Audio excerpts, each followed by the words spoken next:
SIR নিয়ে চাপ বাড়াতে দিল্লিতে মমতা বন্দ্যোপাধ্যায়। এসআইআর আতঙ্কে একাধিক মৃত্যুর অভিযোগ। কমিশনের উপর চাপ বাড়াতে দিল্লি সফর।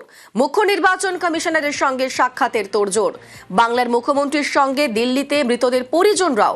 রাতেই দিল্লিতে স্বজনহারা ৩৬ পরিবারের সদস্যরা। আমার হাজবেন্ড স্টপ করেছে, সাহেব কম এসেছিল আমাদের তো কিছু তো কাজ টাজ দিতে হবে, কারণ আমাদের তো মাথার উপরে ছাদ চলে গেছে।